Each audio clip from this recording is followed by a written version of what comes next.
Ladies, gentlemen, swords and shields of all ages, today is about the weapon that can do everything, the jack of all trades and master of a few of them, the sword and shield.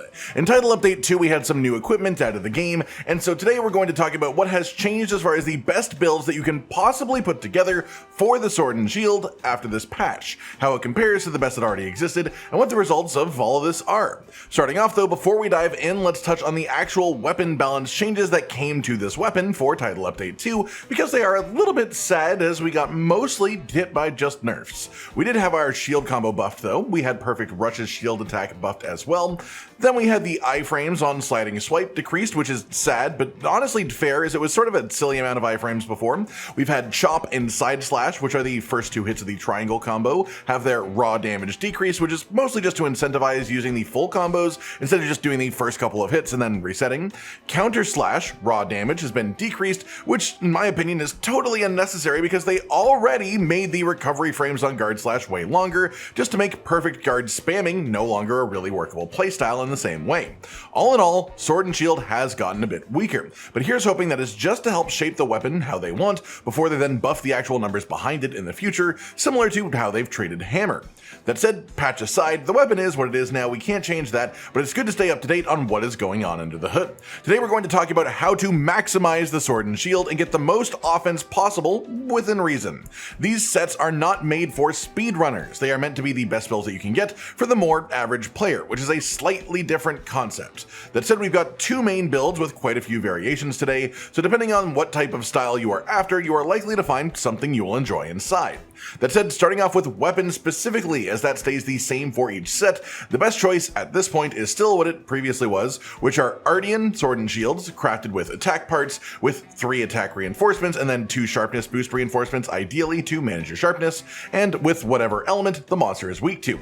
So essentially, in an ideal world, you would want to make and reinforce 5 different Artian sword and shields, one of them per each element, and have them all hit good reinforcement rolls. Specifically, Thunder though now has a reasonably good competitor, as the lagiacrus sword and shield is only minorly weaker than a perfectly rolled Thunder Artian sword and shield, especially because it has offensive guard as its inherent skills, and that means if your actual Thunder Artian sword and shield is anything less than the perfect 3 attack and 2 sharpness boost reinforcements, then the lagiacrus weapon is actually better. That said, you can just grab a status Artian weapon if you want a sort of one weapon fits all type of answer, but elements are your ideal choice for the best consistent output. First up then for the actual armor sets, let's start with what was the old best set before this update and how it has maybe even changed after Title Update 2. This set is a mix of arch-tempered Raidao helmet, arms and waist, and then the Gore Magala beta chest and legs. This gives us the Lord Soul group bonus for 5% extra attack at the cost of some defense until or unless we trigger guts, which means it also gives us 1 free card avoidance as well. We get slightly longer latent power up time because of the Raidao 2-set bonus, and then in combination with 3 ranks of antivirus, the Gore 2-set gives us Frenzy, which we can then clear to gain 25% Affinity, which is quite a nice chunk. The talisman that we are using in this setup is where we will start to see some variation for the build, however. Sword and Shield is not a weapon that has an offset or a hyper armor attack of any kind, and so there is no way of activating counterstrike other than getting hit by the monster. Or, of course, if you use Rocksteady Mantle as well. For a lot of players, that means that they wouldn't want to use counterstrike. They think it's a bad skill in this situation. But I say this every time I make a build video on a weapon like this. Think about your hunts. Think back on them and give them a reel to sort of look over. Try to remember every time you get hit. How frequently is it? The thing that you would put here, if not counterstrike as a charm, is either the agitator charm, which is 2 ranks of agitator. And for reference, I did all the set math for all the different versions of this, and I can tell you that you only need around 25% uptime on counterstrike for it to be more valuable at 3 ranks than 2 ranks of agitator in this specific setup. 25% uptime. That means being hit approximately once every 3 minutes. And if you honestly think that you don't get hit once every 3 minutes, then I think you should start getting into speedrunning. And if you can accept that you maybe get hit maybe a touch more often than once per 3 minutes, the skill's potential value just goes up and up and up and up. But a lot of people just disregard Counter-Strike before ever considering the math behind it all and the required uptime to overtake something like Agitator. All that to say, there are 2 alternate versions of this build, both based around the talisman choices. Counterstrike is my main recommendation, but you could instead take Agitator 2 as a talisman if you prefer, or the new option this patch is actually the Adrenaline Rush talisman, which is 3 ranks of Adrenaline Rush in the same slot. 3 ranks of Adrenaline Rush is not worth as much as 3 ranks of Counterstrike, assuming similar uptime, but to again compare it to Agitator, which is more the standard choice people go with, you only need around 31% uptime on 3 ranks of Adrenaline Rush for it to be worth more than 2 ranks of Agitator. So honestly, the way that I see your talisman here is Agitator is the boring choice. It's always reasonably good, but either you accept that you get hit occasionally and are not quite a god at the game, and Counterstrike is just undeniably the best, or you think Counterstrike is bad because you have full self-confidence in your abilities, in which case it shouldn't be too much of an ask to say if you iframe through an attack once every 90 seconds, every minute and a half, then Adrenaline Rush would actually be better than Agitator. So the choice is up to you. Those are the 3 options and the reasons that I would choose each one myself. I will do the actual set math based on the Counter-Strike version, however, as that is my main recommendation for most people, but I will talk about how it actually compares to the other choices. As for the mantle then, for this build, Corrupted Mantle is the mathematically correct choice, the statistically correct option, but I am still championing Rocksteady Mantle personally, since they improved the damage reduction up to 60%. It just feels like you get so many large damage openings with it, and especially if you are using Counter-Strike as a skill, it is extra worth it as you can trigger Counter-Strike without getting flinched by wearing Rocksteady Mantle, but your mantle choice is up to you. For decorations in the weapon, we've got full offensive guard for, of course, 15% attack bonus after a well-timed guard. This also has an element attack up as the bonus rank here, matching the element of your weapon as the bonus skill. We have a critical boost 3 jewel for 3 ranks of crit boost, and we have razor sharp 3 with another bonus element attack up skill rank. If you are using a status weapon instead of an element weapon, you would want to use Master's Touch as your sharpness skill instead, as it is technically a better sharpness management skill with the amount of affinity that we have, but the element attack up bonus rank tips the balance for element weapons specifically. As well, on the offensive guard, you would want your bonus rank to be handicraft if you're using a status weapon. Otherwise, the element attack up is again just worth more because we don't really have sharpness problems at this point in this build. In the armor then, we have 4 different tenderizer jewels, and this brings us to rank 5 weakness exploit. We have the 1 chain jewel as well for 1 rank of burst, as the first rank of burst is the most important rank, and sword and shield specifically can keep the full bonus from this active pretty much permanently. Not even just the first hit bonus, the whole thing. We also have 2 sane jewels to cap off the antivirus skill to 3 ranks, and then we have a spare 1 slot socket within the build as well, and in this I recommend the shockproof jewel for multiplayer because it removes friendly flinches, or any defensive or stamina management skill can go in here instead, whatever one is your choice if you're playing by yourself. The full list of skills for this build is 3 critical boost, 3 offensive guard, 3 razor sharp, 2 element attack up, 5 weakness exploit, 3 counter strike, 3 maximum might, 3 antivirus, 2 latent power, 2 evade window, 2 evade extender, 1 burst, 1 stamina surge, 1 flinch free, and 1 shock absorber, as well as the set bonus skills for Ray Dow, as well as Gore Magala, and the Lord Soul group bonus. The math for this set then is 220 attack on the weapon itself, times 1.15 for offensive guard, which applies to base weapon attack, bringing it up to 253. We also have another 5% bonus from the Lord Soul group bonus in this specific set, by which we're going to be also having to use the weapon base attack, so 5% of 220 is 11. So we add an extra 11, we add on 12.5 attack for level 3 Counter-Strike, which will be counting at 50% uptime for the sake of the math here, which would mean being hit by the monster once every minute and a half or so, which I think is a reasonable midpoint to work from, and again, it's worth a lot more than that if you get hit more frequently. Plus 8 attack for burst being active near 100% of the time, and that puts us at 284.5 attack. For our affinity, we have 5% from the weapon itself, 30% from the weakness exploit, 30% from maximum might, 25% from full antivirus combined with the Gore Magala 2 set. We have 2 latent power, which we'll be counting at around 66% uptime, which is 13% affinity, and that puts us up to 103% affinity on average. We'll be a little bit under 100% affinity sometimes, a little bit over sometimes, but our average is just slightly past 100. We have 3 critical boost, which means that a critical hit is 34% more damage than a non-critical hit.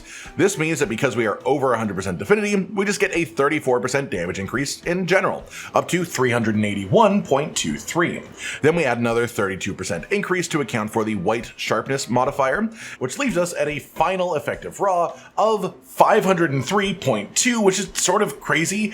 Just for easy reference as well, the 2 agitator version of this with no counter strike at all is 489.6 EFR, and the version with adrenaline adrenaline rush, even only at 31% uptime, which is quite low uptime, is 491.6 CFR, so still just slightly ahead. That said, let's move on to our second proper build of the day, which is 3 pieces of lagiacrus armor and then 2 pieces of gore magala, and that's actually also the order of the armor too, being lagiacrus beta head, chest and gloves, and then gore magala beta waist and legs. This gives us the lagiacrus 2-set bonus, which is some occasional pops of bonus damage, but more notably, after these pops we get a bonus 15% affinity for 20 seconds. But there is then a 30-second cooldown before you can activate it again. As a result, we are counting this as 40% uptime for the sake of math, which is to say we're counting it as 6% affinity on average. We also have the gore magala 2-set bonus returning once again with antivirus for another large chunk of affinity. Then for our talisman on this set, we have the agitator talisman in here for 2 ranks of agitator, and then for the mantle, again it's corrupted mantle for a purely statistical choice, or rock steady as my personal opinion, especially if you are using the counterstrike version of the build, because again, while I stand by the idea that the counterstrike sets are the best choice possible for most players, I still want to give you the other options in case you just fully disagree with that logic. That said, we'll do the counterstrike setup first, then we will talk about the other ones. For the decorations then, the weapons are the same as they were in the previous build, full offensive guard with an extra bonus rank of an element attack up, then critical boost 3, and then a razor sharp with an element attack up as well, or master's touch instead if you're using a status weapon. The armor decorations are 3 tenderizers then to max out our weakness exploit up to rank 5. We get 3 counter jewels as well to get us 3 ranks of counterstrike. We have 1 mighty jewel to give us 3 ranks of maximum might on top of the ranks from the armor itself, then 1 chain jewel for that tasty first rank of burst, 2 sane jewels to push antivirus to the full 3 ranks, then you have 2 free 1-slot sockets within the build, inside of which you can put shockproof to avoid friendly flinching, or defensive skills or stamina management as you wish. And the full skill list for this second set is 3 critical boost, 3 offensive guard, 3 razor sharp, 2 element attack up matching whichever element your weapon is, 5 weakness exploit, 3 counterstrike, 3 maximum might, 3 stamina surge, 3 antivirus, 2 constitution, 2 agitator, 2 divine blessing, 1 burst, 1 flinch free, and then the azure bolt 2-set bonus for lagiacrus, the 2-set bonus from gore magala, and actually affinity sliding the group skill bonus for the lagiacrus armor because we are using 3 pieces of beta lagiacrus, so that's a nice bonus too. The math for this set specifically then is 220 attack on the weapon as a base, increased by 15% for 3 ranks of offensive guard, which sword and shield is capable of keeping 100% uptime on pretty reliably, so up to 253. Counting counterstrike at 50% uptime as a non-offset weapon, that's another 12.5 attack. We are counting agitator at 65% uptime, so 2 ranks of that is another 5.2 attack, then plus 8 attack for the first rank of burst, leaving us at 278.7 attack. We have 5% affinity on the weapon, 30% from weakness exploit, 30% from maximum might, 25% from the mix of gore magala 2-set bonus and level 3 antivirus, then we also get 3.25% from agitator level 2 counted at 65% uptime, then also 6% from the lagiacrus 2-set bonus counted at 40% uptime, for a total average affinity of 99.25%, perfectly just under the cap.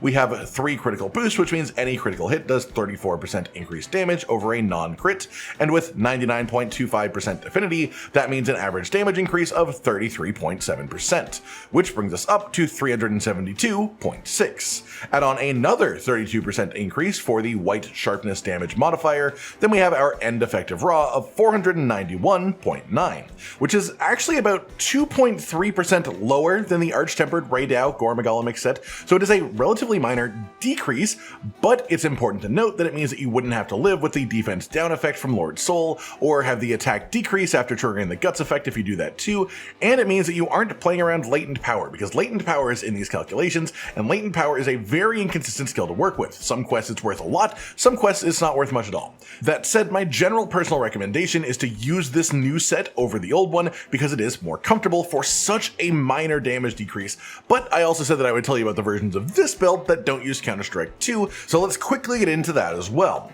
Specifically, we swap out the chest piece from Lagiacrus to Shia. This removes some 2-slot sockets for some extra agitator ranks. We remove the Counter-Strike jewel requirement, so there's no more Counter-Strike jewels in here, and the end result is that you have a bonus 2-slot socket and you gain some agitator instead of the Counter-Strike. You can put stamina surge in this bonus 2-slot socket here if you want to. You can put in an offensive skill if you want, or you could do something like evade window, which isn't a bad choice either.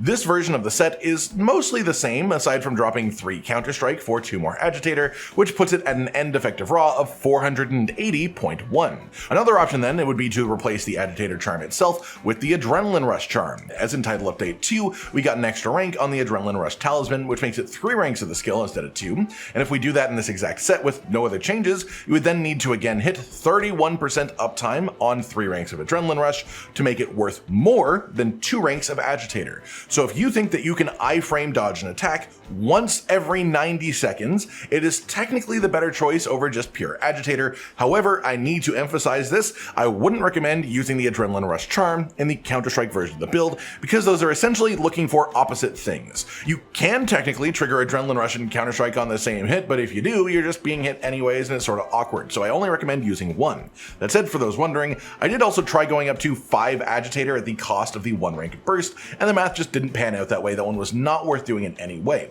That 1 rank of burst is way too valuable for a weapon like sword and shield that can keep it active consistently.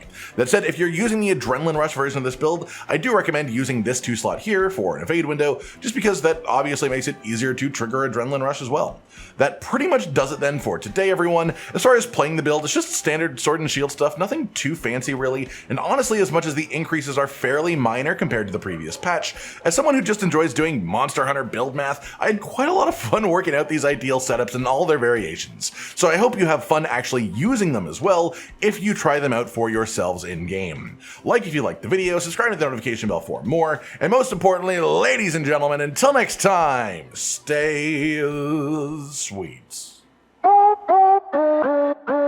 Josh, Cotton, and Hollow with the videos, dropping the humor like a hammer on your tippy toes, bringing entertainment on a daily arrangement to take our insanity and turn it into entertainment. Yes, I said entertainment twice, to reiterate that it is nice to look into your faces on a mostly daily basis when you let us in your homes to make the whole world a stage. Goodbye.